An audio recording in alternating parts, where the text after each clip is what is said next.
My guest this afternoon is Stephanie Fuerte. And Stephanie currently teaches English at Brookstone and was a member of the Shaw faculty for, let's say, more than a year or two. And welcome, Stephanie. And tell me what you're teaching this year. I am teaching eighth grade English this year. I have taught here at Brookstone, I've taught seventh and eighth grade, and this year it's just eighth grade. Well, how many kids do you have in each class? Say round number. And the averages, I have maybe 15 in one class, 16 in another. I think there's one that I have 12 in. I teach 5 classes. So total students, it's about 65. And when I first started though, I will say I had about 85. And because Brookstone promises the lower student ratio, we did get finally English and science were awarded that half teacher slot where someone teaches English and science. So that was nice. And it's even 85 is nice from the public school numbers. No kidding. Yeah. 16, I think you could handle with very few issues. Right. As a matter of fact, I never thought I would say I need more kids in class. But when I have like 9 or 10 in a class, and then you have the flip side of that, you have a larger class for another one, it's like, goodness, okay, well, you're going to be Romeo and Juliet. You're going to be Lord and Lady Capulet. So That's great. A unique solution to a unique problem. You haven't had those small numbers in quite a while. in quite a while. Yeah. So now I know I've known both your children for 100 years, I think. So what is Maddie doing now? She is in her 3rd year teaching 7th grade English at Harris County Middle School. She's also coaching the girls soccer team, and she does this year in May. So she's been pretty busy, each year being very unique. Been dating somebody for 2.5 years, just a really good guy, but she's happy and she's sticking with it, not giving up. She's enjoying every bit of it. Her focus is the kids. And I told her that's what it needs to be. When all this other periphery from the classroom comes in, she remembers that it's the kids, and she's got a heart for teaching. She really does. That's great. Does she come to you for advice? Yes, but sometimes it's hard to take the advice from mom. She does have some really great mentors, unofficial mentors. Everybody needs that. She does have some really good ones of those. Some of them her former teachers there. But overall, it might be advice, but a lot of times she just comes to me to vent, because teachers need to vent so many times. Those that aren't teachers or maybe administrators that don't get that see it as being negative, and it's not. And so you find that teacher friend, mentor, bestie that knows your heart, and you just need to let off steam. So sometimes it's venting that she uses me for, and then sometimes it's like, honestly, a quick text in the morning. I'm at work, she's at work, and it's like, hey mom, I got to do this, and I'm just not quite sure. And so we'll go back and forth, and boom, we've got that collegial conversation done. That's great. It's great that she has that and has your experience to draw on. Now, what is your son Tony doing?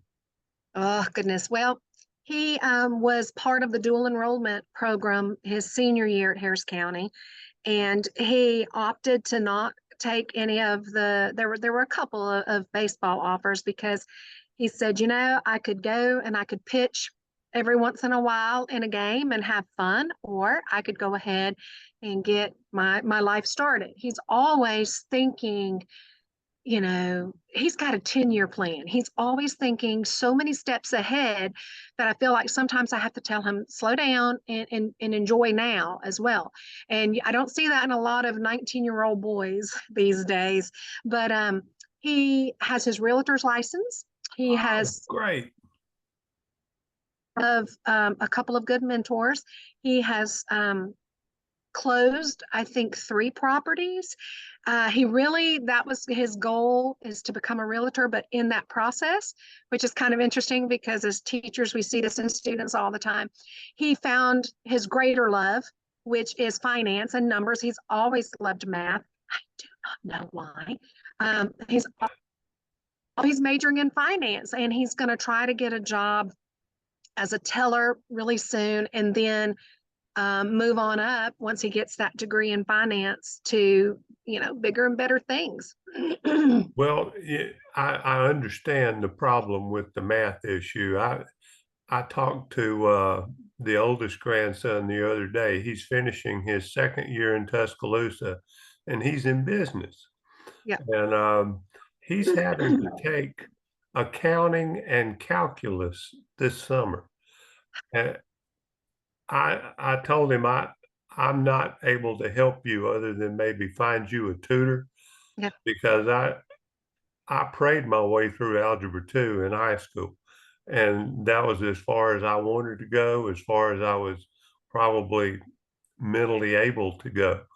But he seems to enjoy the business aspect also, and is working part-time as a bouncer in a bar in downtown Tuscaloosa.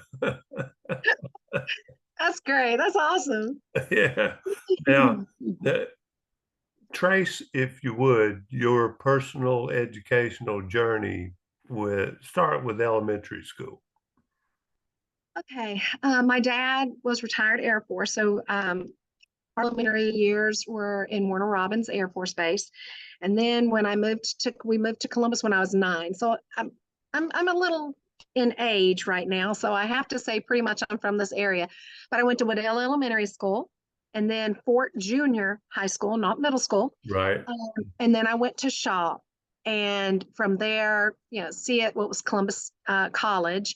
Then I went and did a little bit of a tour at Auburn University, and then came back to finish up my degree, because I too, just like my son, I knew I always wanted to do something with English. And so I was an English major, and then I knew I wanted to be a teacher.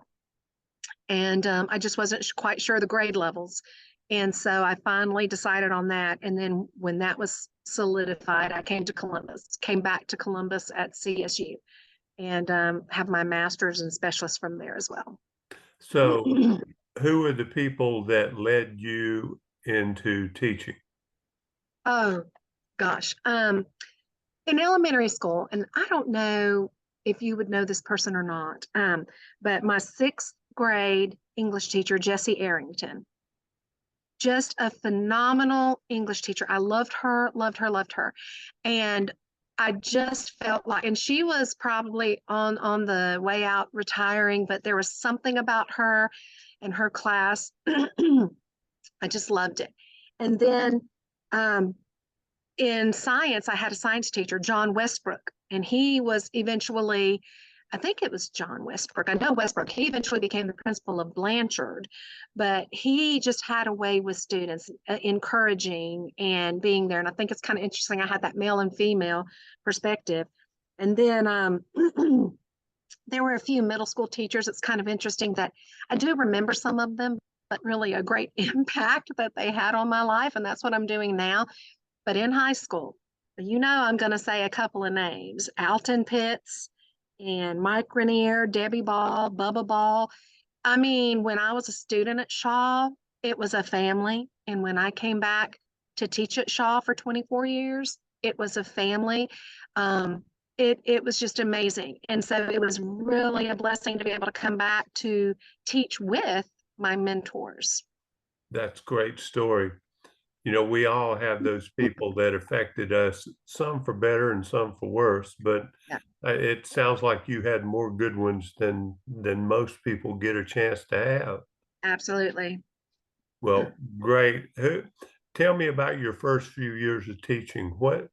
When did you discover you didn't know everything you thought you did?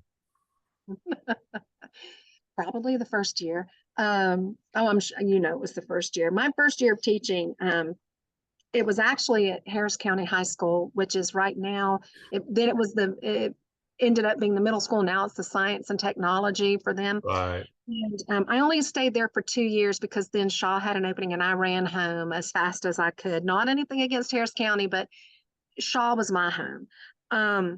But the first 2 years, gosh, you really have to learn your own classroom management. There are some things, and I remember when I was working on my specialist paper and I asked you to edit it, you even got a little upset. And I don't know if you remember this because you wrote a comment in there. Because I said, I think you're born a teacher and that education classes can only take you so far. And you said, oh, I hope that's not true because it was like I was discouraging education classes. And I'm not, but they really can only take you so far. And you do have to have something inside that makes you want to stick with it. You've got to be born wanting to help people. You cannot get in it for, oh, I get the summers off, because guess what? You don't. No, you and don't. you don't. But it was a struggle because I was so young. I was 22, and I had some classes that they were, 18, a couple of students. There, I see them all the time and now, and we're adult friends. But yet, when I first started out teaching, they were students. But learning how to discipline effectively. And then, of course, there were, and I might refer to this several times, there were hoops you had to jump through back then that the teachers don't even have to now, which was the TPAI. And you had to have someone from the state board of education come to observe you, your local school board, and then an administrator. And you had to take this huge exam. It was just really a lot of steps and processes for a new teacher to have to go through, that added a little bit of stress. But through it all, it was the classroom that I loved. Always loved the classroom. And so each of those hoops was worth it for me. Well, good. Now, I remember I didn't know what I didn't know when I graduated, with an undergraduate degree. And it took me about 3 years to figure out that I probably should have asked for my money back, from college, just because I didn't feel like we covered anything Right. that I needed to know. And nobody sat me down and said, this is the step-by-step process Yeah. before you get into your classroom, not after. Right. But, people that don't figure that out are the ones who retire before, or actually leave teaching before their 5 years is up. Right. Along those lines, it's interesting. You always encouraged me to have student teachers, and I never wanted student teachers. I know you didn't.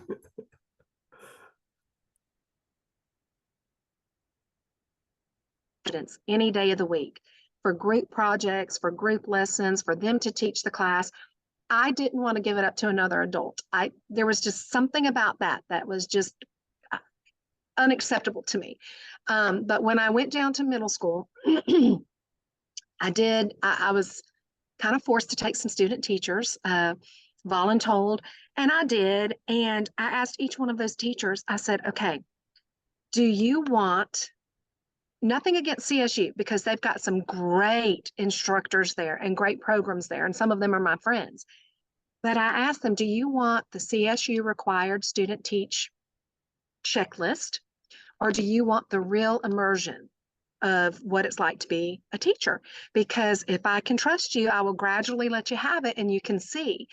And I think in those years, because I was only at the middle school level before I retired for 6 years, I only had 4 student teachers, but all but one said, I want the real deal. And there was even one who, I took her aside and I said, look, I said, you're very nice. You're changing careers late in life, but if you go into teaching, I wish you would think about getting your special ed degree and work with self-contained students or as an inclusion teacher, because I've watched you work individually with students, and that's wonderful, but you still don't have the confidence to work with whole groups. And the following year, she got a job, I want to say north of Atlanta, And she said she took my advice and she loved doing that. And that's hard conversations to have because I hate confrontation. Sure. But because she wanted the real experience, I was able to truly, help her see she wasn't strong as a classroom teacher of general education, but she was really, really good one on one. And had I not done that, it would have checked boxes. I would have checked boxes. She would have gone on, and maybe she would have been one of those to leave in the first 5 years. Maybe so. Now, I talked with Christy Akers the other Yeah. day, and she said she made the comment that Stephanie adopted me right away. No, I found Stephanie right away, and I told her you might want to reconsider that after you think about it a little bit. I think Stephanie found you. You did have a habit of adopting new teachers. I don't know if you were aware of that or not. Maybe you were. Well, I love to see people who want to teach and who want to make it work. And if they come to me, I'm going to do everything I can to help them. Um, I don't like to see people struggle and then you're offering them guidance and advice. And it's really easy for me to give guidance and advice. And I would feel comfortable. I'm willing to make an idiot out of myself for my students, and I do possibly on a daily basis. But some people aren't comfortable in that skin, and that's okay. But I don't like to hear people, well, I don't know what to do. Well, have you tried this? Well, no, that won't work. Have you tried it? That's not me. It won't work. Okay. Well, what about this? Oh, that won't work either. And so it's almost like, well, that's what teaching is, the medical practice. It should be teaching as a practice. I mean, I constantly learn new things and, oh, that's not going to work. I need to do it this way. And I'm in my 35th year of teaching. So when you refuse to look at things a different way or to grow with the needs of the students that you're teaching currently, it's just not going to work. But Christy was one of those people who she wanted to be successful with the kids, not just teaching, but with those kids and their relationships. And my goodness, she's definitely done it. And of course, you must know by now, she's top 3 in the Muskogee County Yeah. teaching year this year. And I'm just so proud of her for that. And she told me, I texted her and she says, well, if it wasn't for you, I said, no, no, no, no, no, no, no, no, no. This is you. Um, and she was, been great. But I can learn from new teachers too. And, I try to. I don't like to because that means I don't know everything. But I will definitely, I like to see a new twist on things or a different way to look at things. And that's what working with new teachers can do as well. And hey, I'm the same way. Oh my goodness, you're going to think that's going to work, but it won't. But, you know, I do like the two-way street that working with someone new can bring to my classroom because it could be a fresh perspective as well. So what are your keys to effective discipline in classroom? Uh, I am very fortunate that as soon as I ran home to Shaw, like I referred to earlier, I was able to teach with somebody who, you walk in the room and you're just going to behave. And it's not because some people say, the strictness of the teacher. It was just the respect that when you walked into that classroom, you just knew that you respected that teacher. But he had a relationship with students as well that he drawing the line between humor and respect and the kids being able to joke around as well. It was just wonderful. But one of the things that I learned very quickly and partly from him it is discipline is not a one size fits all. Nothing is a one size fits all. And you and I've had this conversation about so many different things in education. And I do think it's tailored. And you have to learn, that's a skill that you learn as a teacher. And sometimes it might take years. And sometimes, like I said, my 35th year of teaching, it might take me 3 months to learn what is going to work with some students. But I don't tend to have discipline problems. And I think it's because it's tailored. One student, and they're going to stop. You know, that mom look. Another student, I may have to go stand next to them. That's what it takes. I may have to, I know sarcasm it gets a bad, but you know, be a little, you know, tongue in cheek with a student about something they're doing. And so they joke back, but it's okay because I made it a joke and now they're going to behave. I didn't challenge them in any way. And if it's a truly big issue that something is going on, then I try to have one of my, and this is something I picked up from Christy Akers as well, one of my come to Jesus meetings in the hallway. And we just, you know, get down to the root of it like, hey, you know, what's going on because this isn't you and you know I don't accept this. And so I honestly feel like knowing what works with each individual student is a good fit. It doesn't have to be verbal. It doesn't have to be, you know, yelling or screaming. It can be as simple as you just go and you tap on the desk. And that does take a while to learn. And each year it may, but that's what I feel is the best way. And of course, you know, emailing home. But I don't want to need anyone else's help. It takes a village, but I don't want to need them. I want to be able to handle it so the kids know, okay, it's okay. I'm not going to get into trouble. I can trust this teacher. I'm just not going to do it again. And really, there aren't big discipline issues that I have to deal with at all. I don't remember you sending kids to the office. I mean, you may have, but I don't remember that being an issue. And I did send several observers and some student teachers to watch you teach because you dealt with discipline so personally and effectively without making a big deal out of it and embarrassing students. Yeah, right.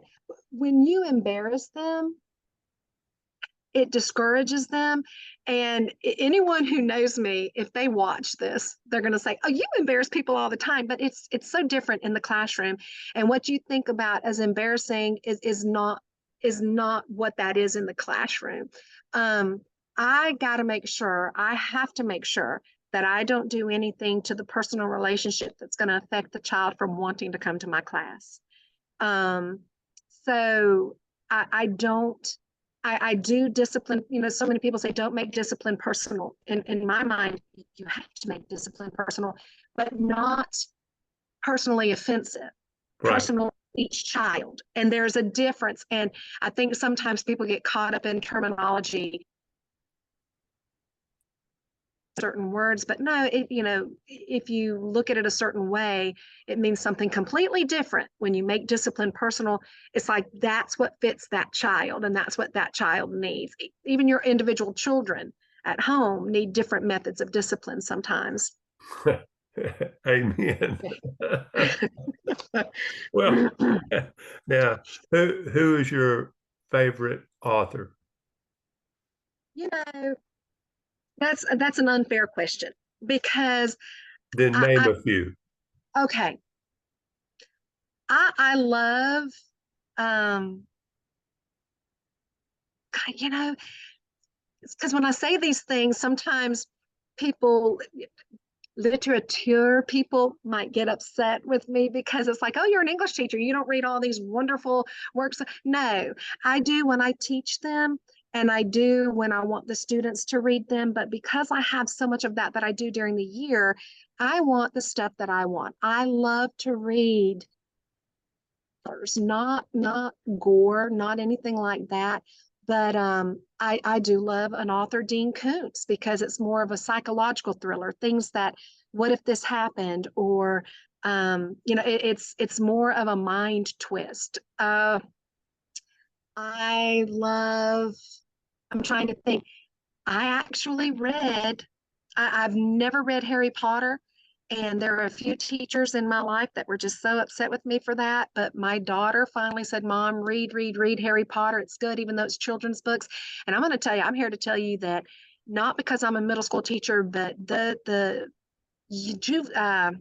I don't know how I want the junior books, the adolescent books, the teen books. Sometimes they are really, really good because of the issues that those people face in there.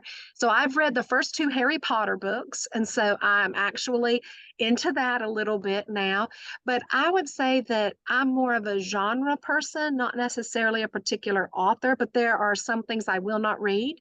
I don't like fantasy so much. Like I can't get into The Hobbit. I know the principle of it. I've read it, but I am not one of those people that I'm going to go crazy to find Lord of the Rings or anything like that. I'm surprised I like Harry Potter, but I do.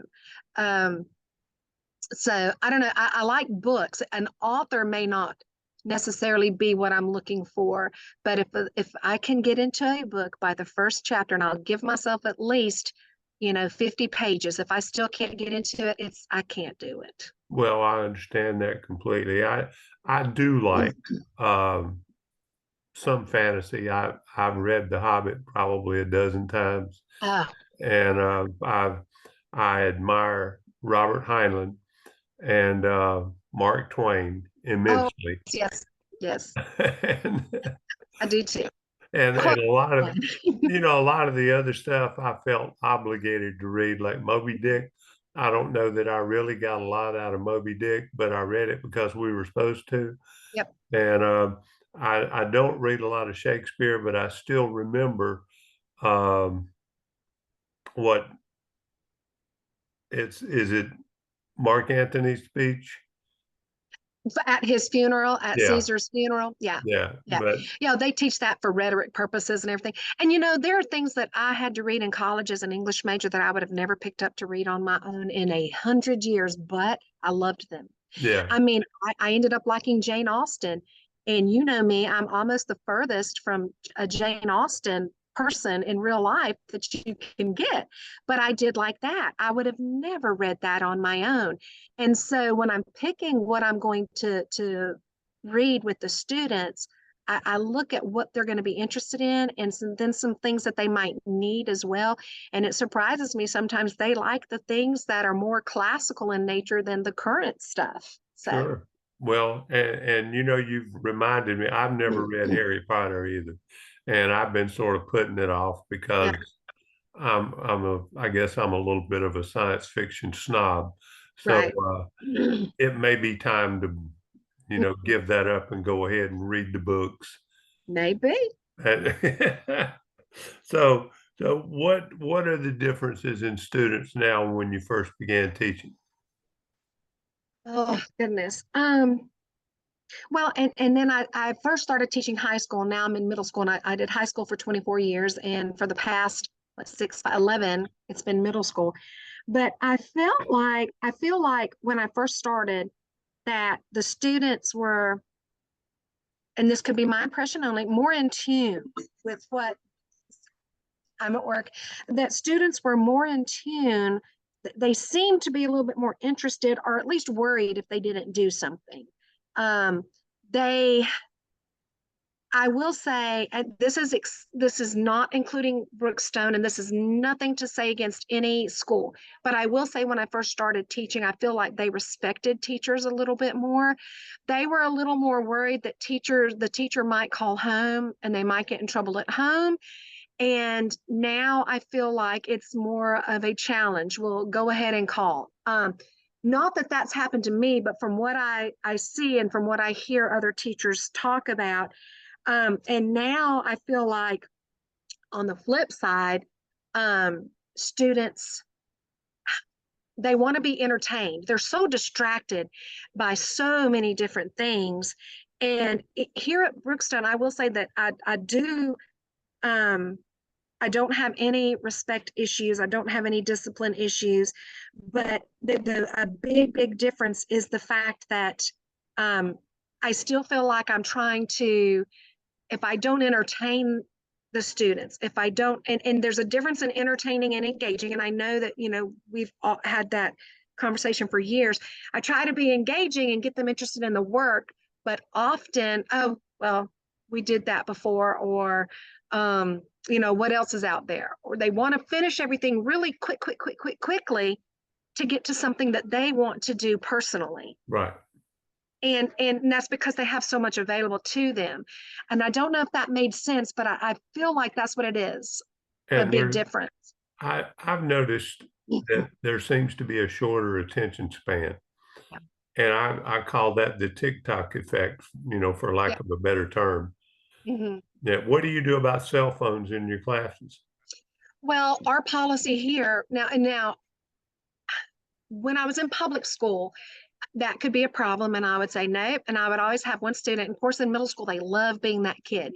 You stand up and you remind everybody phones are off. And if you have them, they're put away. I don't see them, or either they are all in a pile face down in the middle of your groups.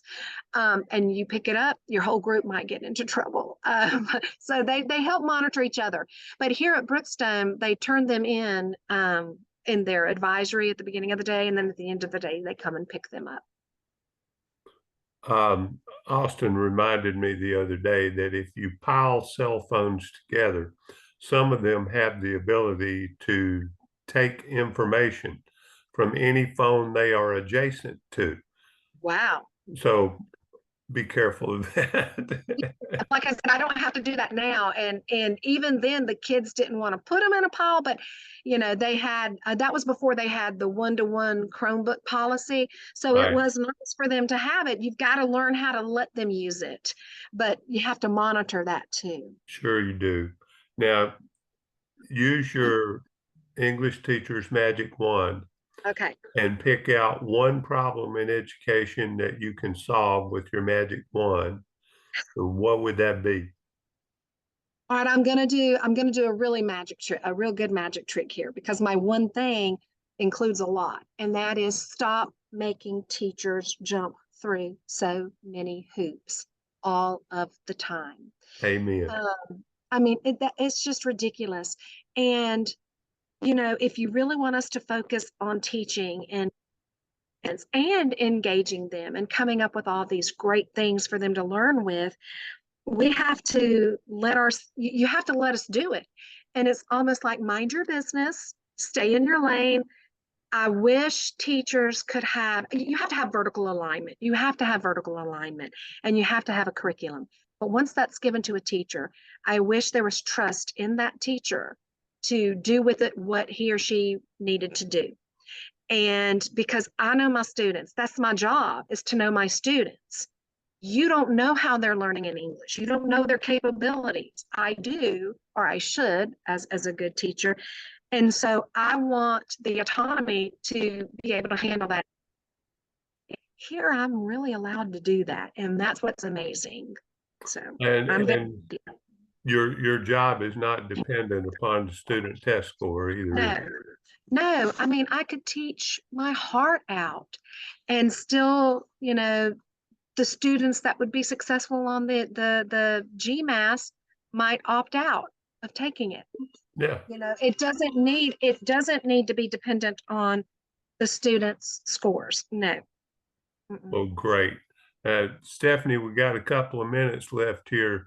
You have any other observations that you would like for teachers to know that they may not be aware of? Observations that Well, things that you know that I other don't, people might not know. right. Well,